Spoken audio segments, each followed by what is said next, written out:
Hello, and thank you for joining us today for our webinar with Uberall, Demystifying Branded and Unbranded Search for SMBs.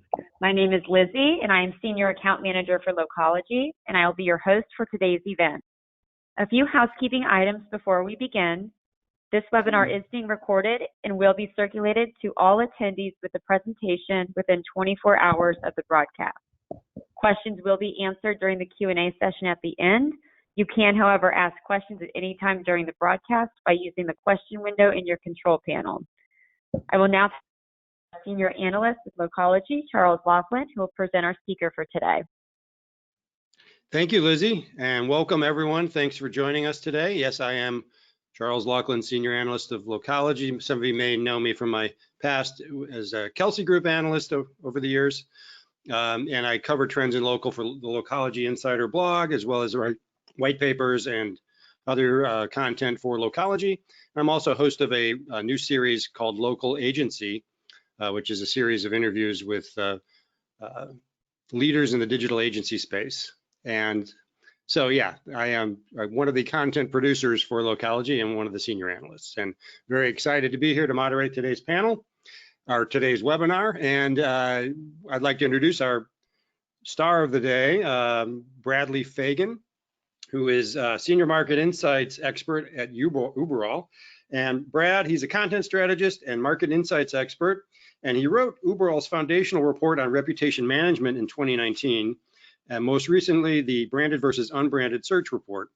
He's a big fan of data, loves to dive deep into data to find out what makes consumers tick, so he can help businesses with physical locations get in front of and engage with more customers. So I'm going to turn it over to Brad, and I will jump in from time to time with questions, and at the end I will ask some questions and moderate the questions coming in from the audience. So in the meantime, please welcome Brad. Thanks very much for the introduction there, Charles, and just wanted to say briefly before I start that the accent that you are hearing is not obviously a North American accent. It's from very much the very deep south of the world, not Australia. I come from New Zealand, in fact. So yeah, that might take some adjustments, but bear with me. I try hard. So first, let's talk about what you will discover on today's webinar. So I, as Charles said, I am the market insights expert of Uberall, and I wrote a branded and unbranded search report that very much looked at small businesses, but also global brands, and just to try and understand how branded and unbranded search works, and some of the insights that we can get that helps, that will help both small businesses and multi-location brands succeed. So basically, firstly, how this kind of ecosystem, what is it? Secondly, how consumers find SMBs and brands locally, what COVID has taught us about local engagement. We'll try and give you a bit of a blueprint for increasing visibility and engagement, and obviously look into sort of a couple of case studies and maybe give you a few tips as well along the way. So the age of Nemi, let's just talk about what it is. So it all starts with the rise of searches with local intent. There's about 2 trillion Google searches approximately, and about half of that is constituted by local search. And more specifically, Nemi search is a term used, categorization for searches that have a very specific local intent, and also a high intent for engaging with local businesses kind of here and now. These kind of, sort of coffee near me is the most sort of iconic, or restaurant near me, these type of searches, but very much local search and near me searches are high intent searches that we are looking at today. And obviously, as you see there on the left, they've grown a lot since last 10 years or so, and they actually continue towards that upward trend in 2020. So welcome to the age of near me. First of all, let's talk about what that constitutes. So first of all, that's that we look at sort of local intent by the consumer. We look at the increasing fragmentation of search. Obviously, people don't search just for, say, for instance, restaurant near me. They'll search for maybe Chinese food near me, Italian delivery near me, sort of different things like that. Chinese restaurant open near me now. So the fragmentation means that obviously businesses need to think about how they're engaging online, how they're presenting themselves online to actually engage with consumers. And then obviously their social validation is the review side of things, which is also a huge factor of Nemi. And just to talk a little bit about this quote from Google's Global Head of Research and Insights, Justin DeGraaf. This was on a Q&A a couple of months back, where he said that the world has shrunk and we're seeing a rapid increase in searches, including near me, during this COVID period. And that is, I guess, most represented by the fact that, people are looking for this type of information close to them, and obviously are searching within their communities a bit more. Hey, Brad, I find this interesting, and wondering, I always sort of had a counterintuitive hunch that maybe that near me wouldn't necessarily grow with COVID because of so many people just shopping online, which is sort of not necessarily location specific. If you're going on Amazon and ordering everything that way, but that the opposite has been true, which I find interesting.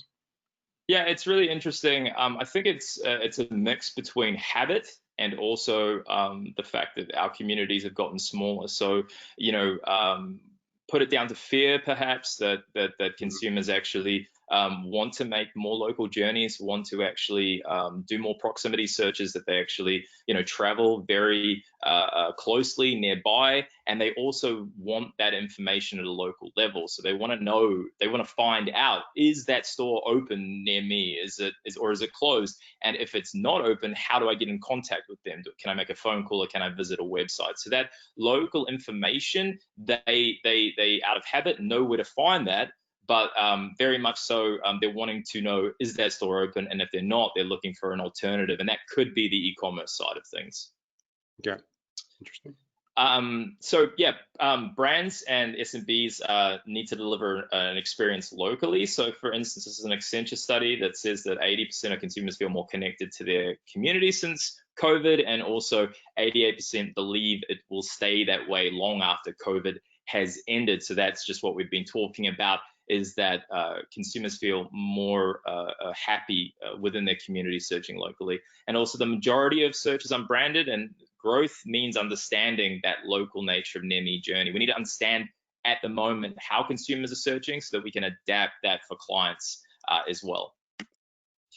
And as again, we've just mentioned that e-commerce is on the rise. So 44% year-on-year growth from Q2 last year. And also there's a big rise in click and collect as well. So Home Depot, they put down 60% of their e-commerce purchases have actually been click and collect purchases. So we see here that there's a big growing relationship between e-commerce and actual physical retail as well. The way that consumers are engaging is online and it's offline at the moment. Is e-commerce dead again? Obviously, this title is taken from the fact that there's always articles out there saying that physical retail dead. E-commerce isn't dead. Sorry, typo there. Yeah, no. E-commerce is definitely not dead. Yeah, e-commerce is not dead. I was fixing this up until just before the webinar started. So, but is physical retail dead? Well, the retail apocalypse, as they like to call it, has been a thing that's been going on for as far as the last, 5 years or more. But what we're seeing is less of death, but it's more of a pivot. So for instance, here's some stats that you may have seen before. Say, for instance, this Google stat. There's been many others since, but this is kind of the foundational one that says that, when consumers search, they're not really sure of the brand they want. Offline journeys do start with an online query, and that at least since 2019 or in 2019, 90% of that worldwide retail was offline. So that suggests to us that traditionally consumers like to search online, travel, and buy offline, and that trend does seem to be continuing. And what we kind of do see is, like I said before, this kind of online search and now perhaps purchase, and then the offline, collection has become a big thing. So yeah, there's some really interesting things that we can look at there and sort of make assumptions. But who knows what will happen in the future, and who knows what the future holds, really. Yeah, I have a couple of thoughts here.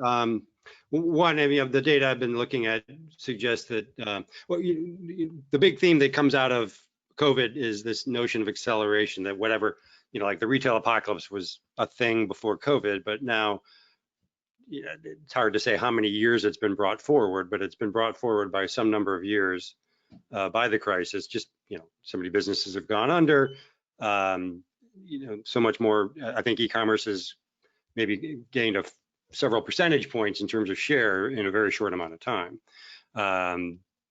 So, how do you guys think about, will there be as many locations? Will businesses that are multi-location, given all the curbside pickup and the different ways that people are delivering or collecting goods and services, will businesses be adding fewer locations or perhaps reducing their number of locations because of what's been going on? Have you thought about how that's all going to shake out? It's not dead, but it's changing.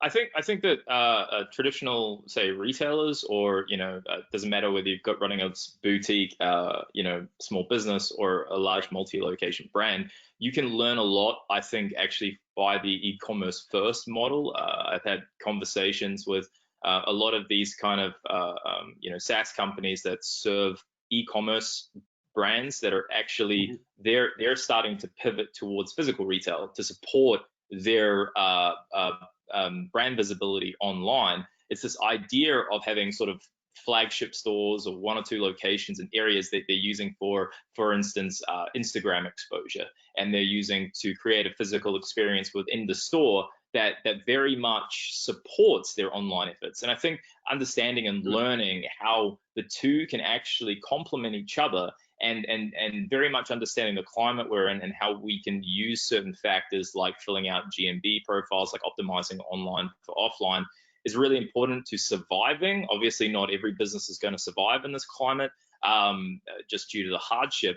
But I think that what we've understood, or what we've started to understand, is that if you can compete at the benchmarks, at these very, the high level benchmarks for the categories or for the industry that you're in online, then you're going to get the visibility and you're going to get the engagement over competitors. And if you're not competing there, you're probably going to get less of that. So it's more about competing within your niches and trying to win that niche. That we found in our studies have actually been quite important. Yeah. So and that brings us to the I guess the question: is it better to be known or found? That was the big question driving our branded versus unbranded search report, and the answer is of course both.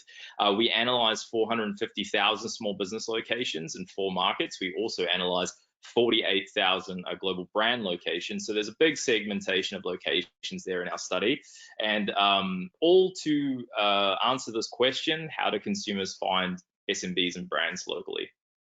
So first, let's just talk about what a branded and unbranded search is. So a branded search is when a user searches for a business name in the Google search bar or maps, which brings up a list of results. So there's an example there: Starbucks near me. But this list of results is key. So for instance, if you're looking for a small business near yourself and you put in the business name and only 1 location gets brought up, that's not considered a branded search by Google. That's considered a direct search. And then we also get unbranded search here, which is, so for instance, coffee near me, and that would bring up a list of both small businesses and brands. And this is the kind of competitive ecosystem landscape I was talking about. This is where now small businesses can compete and win against brands if they have certain things like review factors and their location information updated, that they can appear in more search results. And just here you can see it's actually sort of searches I've done in my local area. So my favorite coffee house, Cow Pie Coffee House. I'm from New Zealand, but I'm living in Germany. And right there, you can see that comes up when I do a coffee near me search near me. So I'm very glad about that. They have also they do great coffee, which is reflected in that review score that they have there too. Couple quick questions here. Coffee Fellows, is that a chain, or is that a local business? Yeah, good point. Yeah, Coffee Fellows is a chain here. It's a brand here. So yeah, there's and the ones underneath it are actually small businesses. So there's usually a mix of small businesses and brands in those searches. Yeah.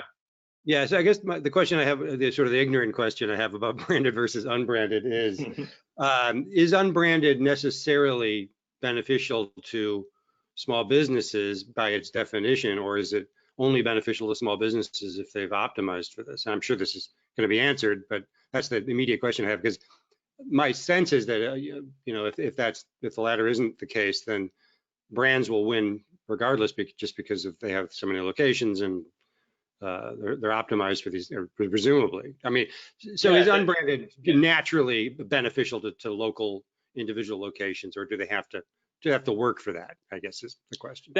I mean, actually, that depends on the saturation of locations in a specific area. So, for instance, if you see the branded there, in my area, there's not a huge amount of Starbucks, so you'd also get other, coffee options there as well. There's a Coffee Fellas, there's a Miners Coffee there too, but very much if you're looking at an urban area with a high saturation, then you'd probably just get Starbucks, for instance. So it's dependent, again, it's very dependent on the industry. It's very dependent on where you are. But yes, there is absolutely, and this is exactly what we're getting to now. So first of all, 81% of small business searches are unbranded, what we found in our study. 58% of global brand searches are actually unbranded, or at least the visibility that they have is for unbranded search. So what we found, I guess, in our study is that a high majority of searches are unbranded, even for the larger brands. And just on your question there, Charles, this is how the big breakdown happens in branded and unbranded search. We see that there, it gets quite complicated when you break it down into specific industries. But for instance, if we're going to look at global brands here, we can go down to B2B and see that, perhaps B2B brands aren't so well known, so perhaps they're not getting so much brand visibility in search. And then, for instance, there might be not so much, competition for hospitality and travel. I'm not exactly sure about this differentiation here in terms of what it means, but I can try and interpret it. The SMB data becomes a bit more clear as we kind of understand Google searches. So if we look at sort of small businesses, and for instance, insurance services have quite a high amount of branded search for a small business. Remember, if it's a small business, we've actually done single locations as small businesses. So by their very nature, they can't actually have branded search that's for their own business name. So they would be trading on, say, the business name of other brands categories in their area, if it is that they're ranking for branded searches. And then you could look down, for instance, to retail, and you could perhaps think that sort of if you're a boutique store and someone puts in Nike near me or Adidas near me or something like this, that if they sell those brands through them, then they could get some visibility through those branded searches. And automotive, you would have car dealerships that sell, car brands. If you look down to, for instance, a services category, again, we have maybe gas stations as well, maybe small gas stations. Like it gets very complicated. But the idea, if we look into it at a deeper level, but the understanding here is obviously that there is a way for small businesses to compete and actually trade off of the larger brand presence within their areas as well. If they're getting there. Yeah, sorry? No, I was just saying insurance makes sense because there's no insurance agent that isn't representing a major brand, right? So probably similar financial services and so on through all this. Yeah, exactly. So that's one way that we can understand how to get our small businesses to actually compete as well, being a bit more savvy about search and how it works. It's about just making sure that the brands you carry are in your profile and such. I mean, absolutely, some of the business, it's in some of the business names as well of some of these small businesses. So they would come up in their visibility based on the search of the consumer. So it's very interesting in terms of search optimization. But let's just talk a little bit about what COVID's actually taught us about the engagement. So I'll go through this quite quickly. One of our studies earlier this year, we looked at the increase in March in engagements right around the time that this is a study that included EMEA and also the States. But we see in March there's a big big increase.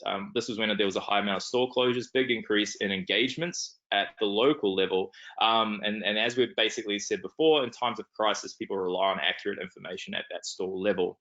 And when we break it down into driving directions, website clicks, and phone calls, we can see when the stores were closed, obviously driving directions go down, but website clicks and phone calls increase. So to me, that basically says is that consumers are still going to try and engage with the local business as they would normally, but when they find that it's closed, they're looking for another channel or another avenue to actually engage. And this might be a phone call, this might be a website click, something that they can actually, go to a next step.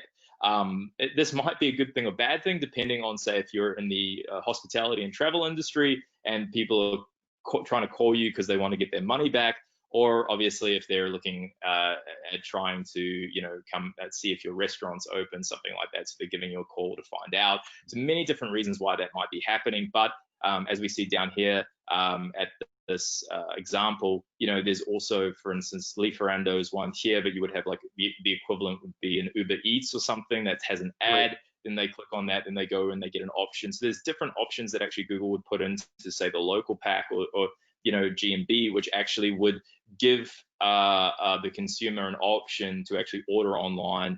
There's also, you can put into your GMB profile the option to do a booking if the actual location's open, click and collect options as well. So it's really important to understand the options that are available to you in that local, in your GMB profile just on its own. So I have a question just about that, which is during this sort of flush of local engagement, were there particular winners or losers? I mean, did brands benefit more from having more up-to-date content on their locations, or did local businesses advantage based on their authentic local engagement with their customers, or did anyone emerge victorious from that wave? We always see that at the brand level, it's a lot different from the local level. So in terms of, say, social media and postings, you would see a lot of supermarket brands say, for instance, that they would have special shopping times for the elderly. And right. That in some areas backfired because the elderly would go in and find that there was no stock there for them to actually get when they'd taken the chance to go out and buy something. So, I mean, all of these types of things have their positives and negative outcomes. But at a brand level, you'd see a lot of different social posting about how these brands or local businesses are, interacting with their communities during COVID. And at the very local level, you'd see that mostly people were engaging, as you say, with locations that actually were kind of necessities. They would go and try, groceries, obviously. So they'd go to supermarkets, pharmacies, DIY businesses, things like that. But also, when they do e-commerce, then it would be for things like home gyms. So it's kind of like, it's interesting to know, like, obviously, based on your own self, if you're working at home, the types of things that you would buy online and the types of places that you would go on yourself on your daily journeys. And those were basically the winners and the losers in terms of that. But they were still engaging, even if businesses were closed, because they were wanting to know, sort of like I said, if it's a travel and tourism business, can I get my money back? Can I defer my trip to another time? That type of thing. So yeah, still engaging. Not sure. Maybe not the most welcome engagements, but nonetheless. Exactly. So let's talk a little bit about a blueprint for increasing visibility and engagement. So our studies, we've done a lot of studies over the last year, and we I've clustered them here a little bit. The first one, we analyzed 50,000 locations in the Boston metro area, and found that on Google, Bing, and Yelp, only 4% of those locations had perfect citations on those directories.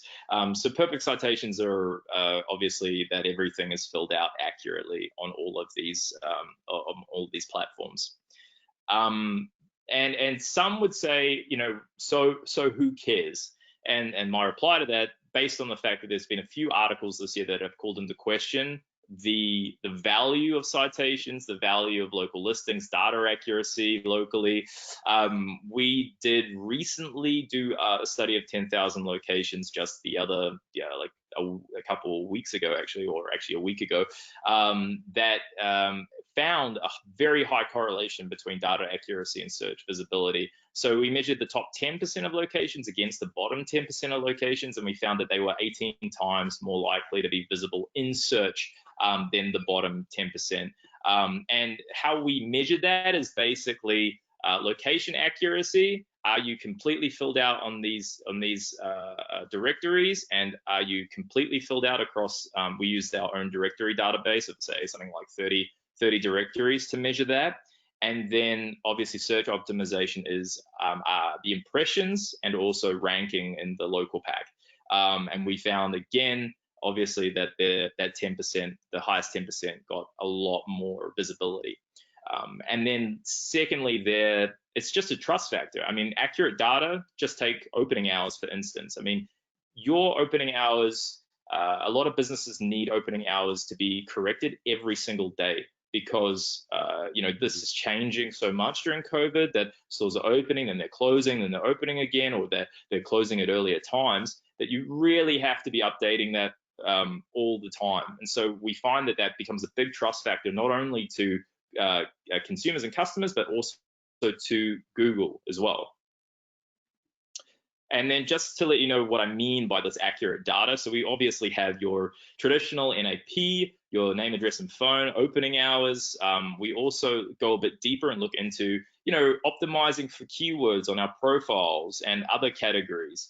We look at complete business descriptions and not filling these out just haphazardly, but actually going a bit deeper and looking at, the keywords, and can we put our keywords in there, the ones that are most important and represent what we actually, the products and services that we actually sell, and the actual experience that we provide to the customer. And then obviously lastly, that your location info is correct with no missing fields, and that you're present on the most important directories. That's what we're talking about when we say accurate data.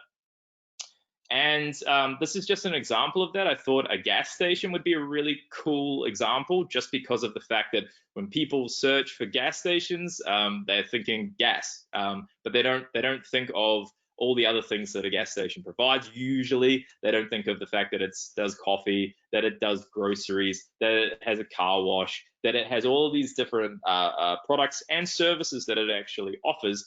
And so, when you're looking for a gas station as well, you're not usually, or I'm not usually looking for a specific brand of gas station. I'm just looking for either food near me when I'm driving, coffee, or gas, obviously. And so when a brand sort of like this brand here optimizes its search terms online to include these product and service categories, then they would see an increase of total map views and impressions by something like this, 120% in this case. And then just quickly a few GMB optimization things that you can do as well. Images are a big one, just making sure that they're not old, that they're actually, they're not low lit, that they actually look enticing to the potential customer or consumer that's actually engaging with your profiles, not just GMB, but obviously social media profiles, Instagram, Facebook, all the places where your consumers actually engage, like client locations. It's really important that images are a massive factor. Business descriptions, as we've said, missing links, website is obviously really important, but obviously the option to book you can do on a GMB profile, but having your menu there, having your social media links there is really important, and also responding to reviews. Most people, as we'll get to, don't respond to reviews. Google posts too, you can do offers within GMB. So obviously most businesses don't do that. So it's really kind of something that's a no-brainer to offer, give people visiting sort of your GMB profile offers and let them know what you're actually doing. And then Google Q&A as well. It's all building this rich context of what you offer in terms of product and service categories. If a client location is offering these things, if they're filling out all of these different points, then you're going to be found for more searches, just based on the fact that you're filling in everything, and you're using a GMB to the full capacity that it can actually provide, or everything that it provides. And think holistically about the whole SERP. So, we have this kind of understanding of a zero-click strategy today, and that Google is sort of pivoting to a more, your homepage is sort of, the Google, is actually Google. This zero-click strategy means that, for instance, as you might know, optimizing for snippets, also using ads, but local ads too. Yes? No, I'm not sure if we shouldn't explain snippets a little bit more, I think, because that's really that's critical now. And I think that's just sort of optimizing so that they pull the answers to questions out of your content. Maybe you could explain it better than I, but I'm thinking that needs more. Thanks, Charles. That's a really good point. So featured snippets on or organic search queries come up, obviously, if you've optimized sort of your content. There's I think something between 40 and 50 words, and if you've optimized those within your organic content, then that'll show up could show up in that position 0 on Google. And so things like featured snippets help you to get found already with your information right on that the Google search engine results page. And so when we look at that, we can also say, let's make that locally relevant, so we can build local pages on our website that actually show up in that first position on the Google search engine results page. And we see different things starting to come about that Google's allowing us to do more on that, position 0. As we see all here, you can put products, visualize products, you can create local landing pages, and also the local pack factors are big here too. Also, even in videos, like in YouTube videos, you can actually put a location specifically there, and you can showcase each sort of store location, put the location where that video was filmed, and then it would show up perhaps with these queries once you kind of optimize for consumers searching for those something near them locally in that location. So there's a ton of things that you can think about to actually do. Thanks for the question, Charles. And then this is just what we found when we looked at the 6 months before one of the locations worked with us, and then we looked at the 6 months after the location worked with us in terms of managing a location data and also reviews. And what we found was that there was a 28% increase in unbranded search the 6 months before these locations worked with us, and in the 6 months after, there was a 68% increase in unbranded search.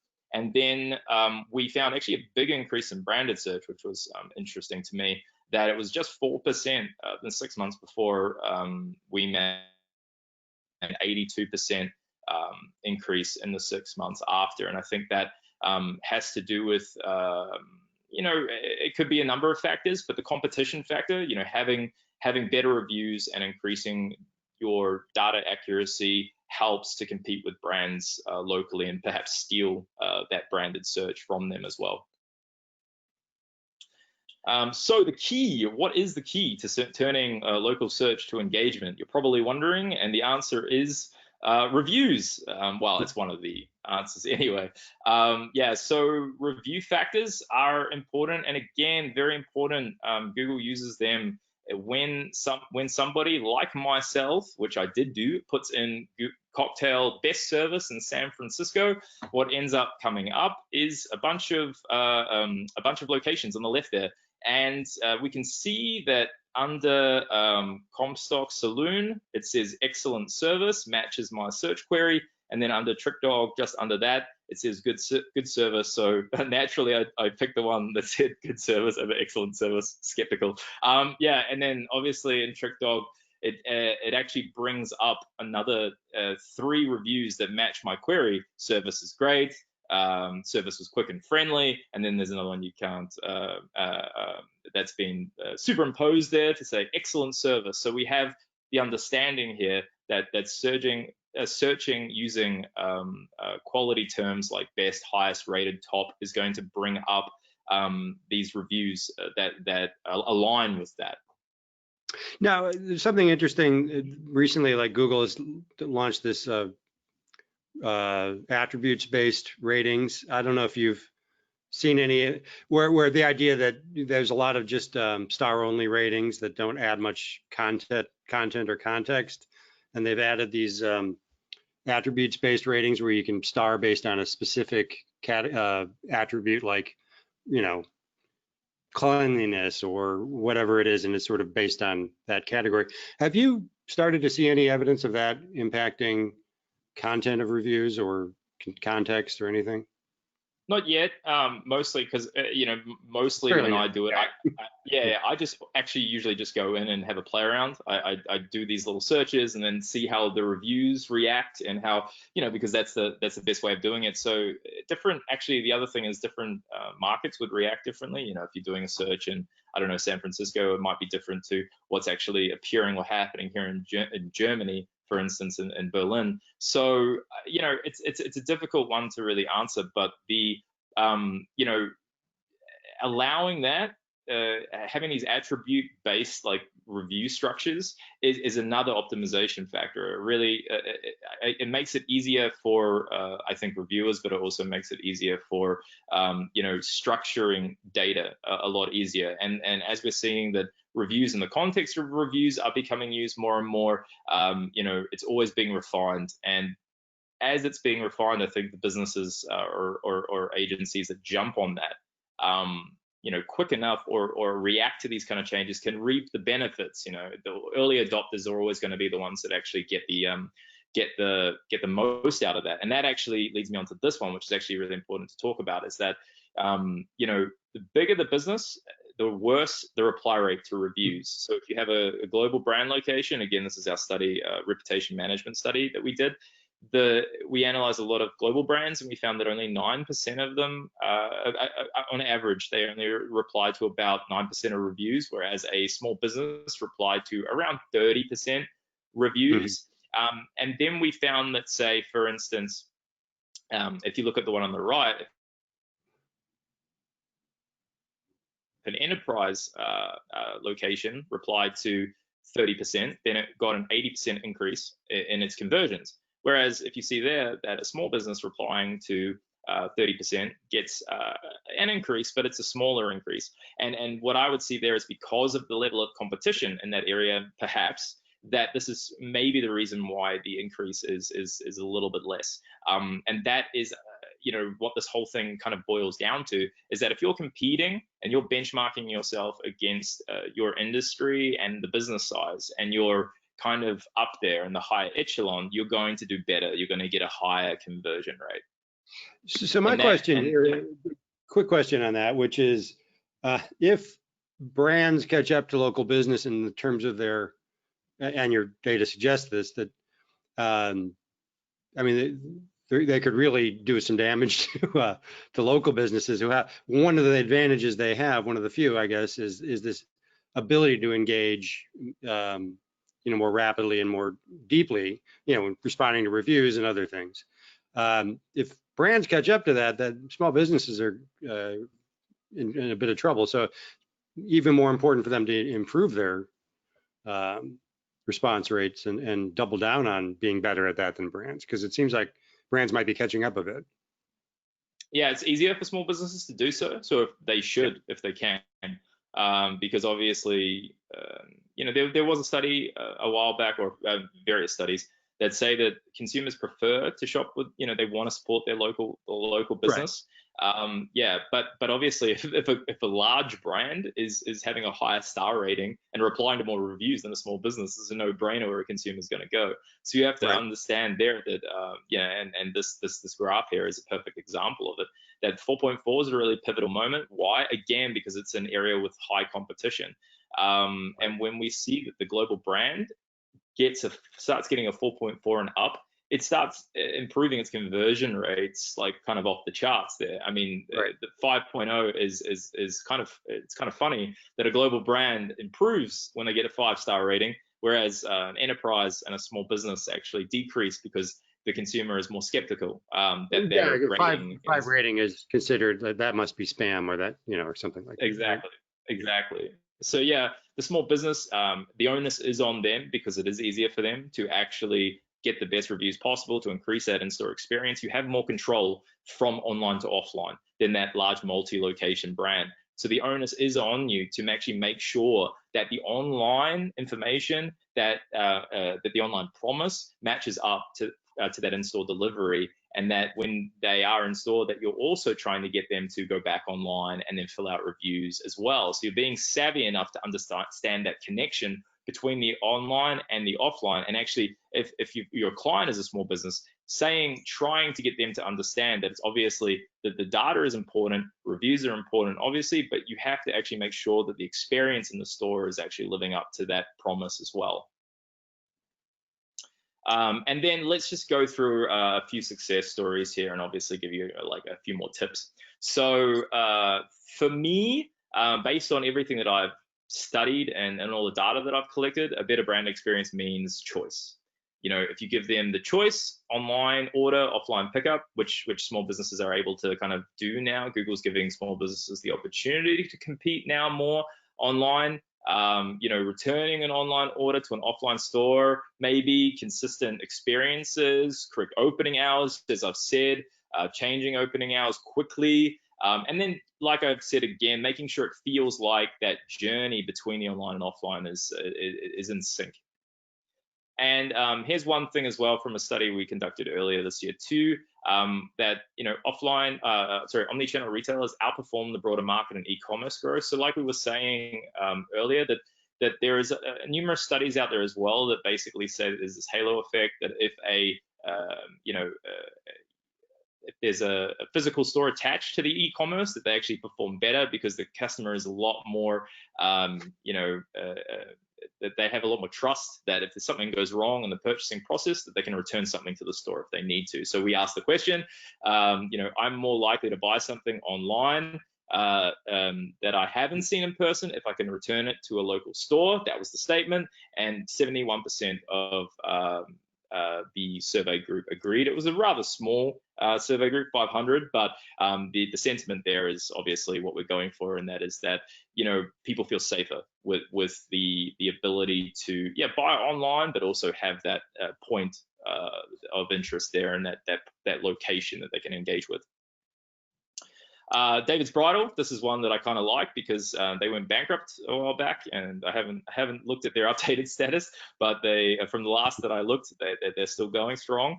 But when they were going through that, basically one of the stories that James Markin, the CEO, gave was that, you know, they relied on the old ways of how the consumer engaged. They had this idea of a consumer that ripped out the page of the bridal magazine, ran into the store and said, I want this dress. But they weren't updating for the fact that, you know, now when, you know, people were shopping and engaging, that they were looking on Facebook and Instagram and Pinterest. They were looking at photos online, that they were trying to engage online. And obviously also this is the opportunity that when they're in the store, that they can take pictures, maybe upload to Instagram, and then be the driver of that local engagement as well. Again, we're talking about this link between online and offline, and, you know, how online can really help the growth of that location as well. And he also just said as well, which I like talking about a bit, that when you read the negative reviews, you can understand what's going wrong with your specific locations and how to fix them, which is also kind of an important thing to understand. Quick question here. He was the post-bankruptcy management team? Yes, the gentleman. exactly. Yeah, post-bankruptcy, exactly, yeah. So he came in and understood that there was they were too traditional in their methods, and they needed to update for a more tech-savvy audience. And you also mentioned the point about the reviews as a management tool, not just as a, you know, measure of how much customers like you or what their experience has been, but also as a resource for figuring out how to make improvements to the business. It's Yeah, almost like market yeah. research. Yeah. Yeah, I was talking to a prospect of ours the other day who was saying that they were having trouble with their reviews. They're a gym brand in the UK, and he was saying, "Oh, do you have any tips for improving, reviews?" Which is always a hard question because it's, Right. it's quite a difficult thing to really, and I said, the traditional answer, which is basically that, if you identified the ones, they had an app inside their gym where the people could rate them. And I said, well, if you have access to understand the identities of the people that did that, well, then you can actually sort of send them another message and say, hey, you gave us 5 stars here. How about you give us 5 stars there? That type of thing. So if you have access to that data, do that. But then while he was on the call, I was looking through the reviews and I was like, well, I mean, I can see right here at this location, they're not happy with how the personal trainers are interacting with them and trying to solicit them. And they're not happy at the brand level because they also looked at the brand level reviews. And I said that you're doing this at the brand level during COVID. So it was like I could understand in 5 minutes some of the big problems just by reading reviews, and that's really important for small businesses and multi-location brands to understand that these reviews they need to analyze them, they need to read them because they tell the truth about a location and obviously a brand. Right. So lastly, this is where we're wrapping it up a bit. Let's just talk a little bit about what we've gone through here. So basically, using this kind of information on unbranded search, you can kind of fuel branded search, and that's the idea here as well. But so you increase your findability for near me searches. You use customer reviews to listen and improve. You engage with customers to raise trust.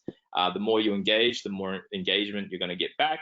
And then obviously, like I just said, creating that in-store experience that increases branded searches is really important because you do all this work online and then the in-store experience doesn't match and then you don't retain the customers. You want to really make that in-store experience work so that they're coming back online, they're leaving good reviews, and then obviously they're making those journeys again. Super important, that one. And this is just something I've added at the end here. So yesterday we just launched a tool called Nemi360, and it's kind of an overview sort of what we've been talking about. So it measures your location accuracy, the accuracy of your data, your reviews. It also looks at your conversions and your conversion rate against competitors. It benchmarks within your niche. And then also looks at your search optimization against the niche as well. So it measures sort of like how many impressions you're getting and whether that's the standard within the category. And by benchmarking, as I said, against that industry, you can sort of understand where you're at. So for instance, a plumber isn't going to be measured against a restaurant. It's going to be, an apples to apples comparison, which is always really helpful. So it's a free tool. We've just launched it. There's a bit.ly link there that you can go and then you can use it directly.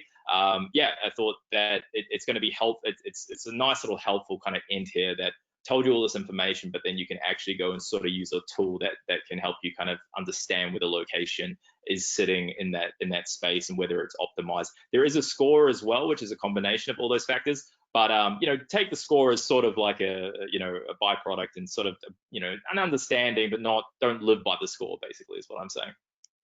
Right. And that's it. Great. Thank you, Brad. That was fantastic. And we have a few minutes for questions. If anyone wants to ask a question, there's a question box on your screen. You just type it in there, and I will monitor them. We have a couple already, and I'll just start asking them, and if more come in, if we still have time, we'll answer those. We'll follow up with you if we don't get to your question. One, and I know you've touched on this, but someone's curious, do behavior changes brought about by COVID have any impact on the ratio of branded to unbranded searches? Yeah, that's a difficult one to answer. I mean, I haven't really looked at the impact of the percentage of branded, unbranded, but what I know is that from our search and the search that we did, it remains largely, I would say, the the same as traditional. The problem is that Google keeps changing how they define search, so it's really difficult to analyze what it is now versus what it was even 2 years ago.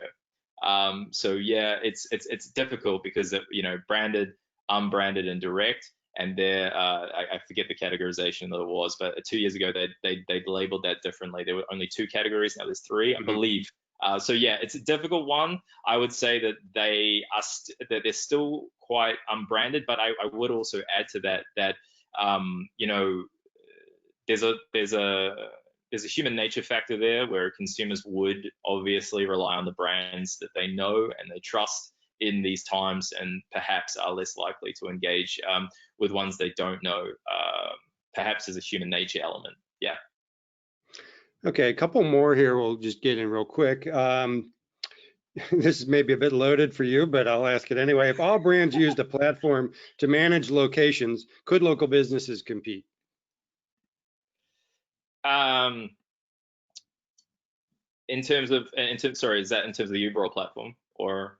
Well, it's asked generically, but I guess it could be yours or any, but it's asked generically without your specific brand. So total transparency in terms of like the data that I've found so far. What we have found is that obviously multi-location brands benefit a lot more from this type of this type of management platform in terms of their increasing their conversions and increasing their visibility. But what we have seen is that small businesses do increase visibility by a lot, as you've seen. Unbranded search increases by a lot.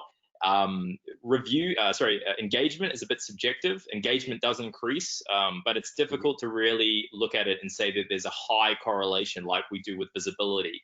I would say that it's very important for both small businesses and multi-location brands to be managed by a platform. Although some people would say it's less important for a small business, I still think it's really helpful because there are some things, for instance, in the platform that is managed just like categories that goes directly to, say, an API connection with a GMB API connection that you couldn't get on your normal, filling out your normal GMB profile. So the type of structure is more helpful, and that does increase visibility for small businesses. And yeah, it is still helpful. I would say it does benefit a multi-location brand a lot more just because it's harder for them to manage their locations, but there is still a big benefit for small businesses. Yeah. Okay, one last question, which is how should a genuine SMB, by that definition, say 1 or 2 locations, like a true small business, how should that business prioritize its digital investment right now? Yeah, I mean that's a tough one. I think that I never want to be the person that says this is what you want to do.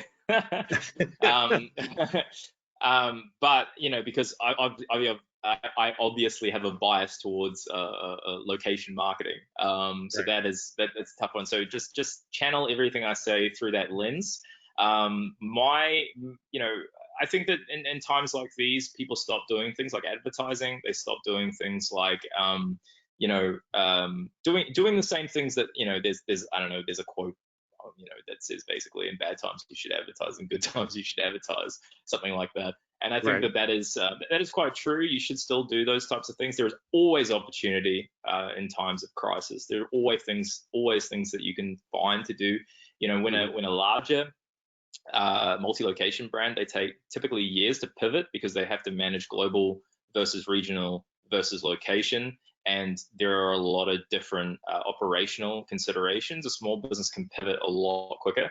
And I think that, for instance, where maybe the organic SEO space has been, I wouldn't say maxed out, but everyone kind of knows about, on-page SEO and different things like this. The local SEO space is a lot more kind of freer for people, where they can actually utilize different things like on, like photos on social media platforms, like reviews, optimizing reviews. I mean, if you get those benchmarks, like our data has shown that you're going to increase conversions. And that means that, like I said before, you're going to get a visit to the store usually within a 24-hour period. I mean, it depends based on the industry, because some industries have longer purchase periods, but the data really lie when we kind of look at the last 1.5 years of data that we've looked at.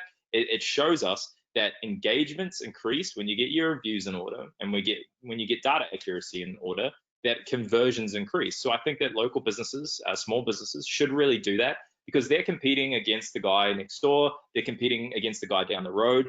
Proximity searches in that area, you need to be, locked in, because that's how consumers are searching. So to me, it's a no-brainer to invest in local advertising, and it's a no-brainer to invest in location management as well. Great. Thank you very much. Okay. I guess that's it. No more questions, or no more time really. So thanks a lot, Brad. I'm going to turn it back to Lizzie to final housekeeping. No problem. Thanks, Chad. Perfect. Thank you so much, Brad and Charles. This was a great questions and discussion, and thank you so much to Uberall again for putting this together. A few more items from Localogy before we end today's webinar. You will be able to view today's broadcast along with previous webinars on our website, localogy.com. Just navigate to Research and Resources and drop down to Webinars. Thank you so much for joining us today. Please be sure to visit localogy.com and subscribe for updates to be the first to know about future webinars. Have a great day, everyone.